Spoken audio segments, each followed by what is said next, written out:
Carrot ಕಣ್ಗೊಳ್ಳೇದು, skin ಒಳ್ಳೇದು ಅಂತ ಗೊತ್ತು. ಆದ್ರೆ ಕ್ಯಾರೆಟ್ ಹೊಟ್ಟೆಲಿರೋ ಹುಳಾನು ತೆಗೆಯುತ್ತೆ ಅನ್ನೋದು ನಿಮ್ಗೆ ಏನಾದ್ರು ಗೊತ್ತಾ? ನಿಮ್ ಮಕ್ಳಿಗೆ ಏನಾದ್ರು ಹೊಟ್ಟೆಲಿ ಥ್ರೆಡ್ ವರ್ಮ್ಸ್ ಇತ್ತು ಅಂತಂದ್ರೆ ಬೆಳಿಗ್ಗೆ ಖಾಲಿ ಹೊಟ್ಟೆಲಿ ಕ್ಯಾರೆಟ್ ನ ತುರಿದ್ಬಿಟ್ಟು ಹಾಗೆ ತಿನ್ನಕ್ಕೆ ಕೊಡಿ.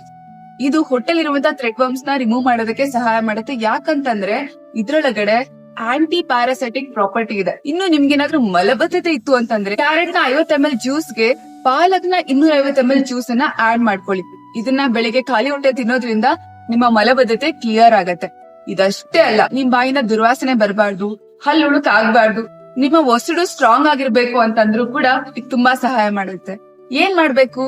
ಊಟ ಆದ ನಂತರ ಕ್ಯಾರೆಟ್ ನ ಹಾಗೆ ಕಚ್ಚಿ ತಿನ್ನೋದ್ರಿಂದ ಹಲ್ಲಲ್ಲಿ ಅಡಗಿರುವಂತಹ ಫುಡ್ ಪಾರ್ಟಿಕಲ್ಸ್ ಹೊರಗಡೆ ಬರೋದಕ್ಕೆ ಸಹಾಯ ಮಾಡುತ್ತೆ. ಮತ್ತೆ ನಿಮ್ಮ ಬಾಯಲ್ಲಿರುವಂತಹ ಜರ್ಮ್ಸ್ ನ ಕಿಲ್ ಮಾಡುವಂತ ಕೆಪಾಸಿಟಿ ಕೂಡ ಇದ್ರಲ್ಲಿದೆ. ಹಾಗಾಗಿ ನಿಮ್ಗೆ ಹಲ್ಲು ಉಳುಕಾಗ್ದಿರಂಗ್ ನೋಡ್ಕೊಳ್ಳುತ್ತೆ. ಮತ್ತೆ ಒಸಡಿಂದ ಬರುವಂತ ಬ್ಲೀಡಿಂಗ್ ಅನ್ನ ಕೂಡ ಕಡಿಮೆ ಮಾಡೋದಕ್ಕೆ ಸಹಾಯ ಮಾಡುತ್ತೆ. ಸೊ ನಿಮ್ಮ ಗಮ್ಸ್ ಅನ್ನ ಕೂಡ ಸ್ಟ್ರಾಂಗ್ ಮಾಡೋದಕ್ಕೆ ಸಹಾಯ ಮಾಡುತ್ತೆ. ಮತ್ತೆ ಇನ್ನೊಂದು ವಿಚಾರ, ಕ್ಯಾರೆಟ್ ನ ಚರ್ಮವನ್ನ ಪೀಲ್ ಮಾಡಿ ತಿನ್ಬೇಡಿ. ಯಾಕಂತಂದ್ರೆ ಅತಿ ಹೆಚ್ಚು ವೈಟಮಿನ್ಸ್ ಮತ್ತೆ ಮಿನರಲ್ಸ್ ಕ್ಯಾರೆಟ್ ನ ಚರ್ಮದಲ್ಲಿ ಅಡಕೊಂಡಿರುತ್ತೆ. ಹಾಗಾಗಿ ಇದರ ಚರ್ಮವನ್ನ ತೆಗೆದ್ಬಿಟ್ಟು ತಿನ್ಬೇಡಿ, ಆದಷ್ಟು ಹಸಿಯಾಗೆ ತಿನ್ನಿ.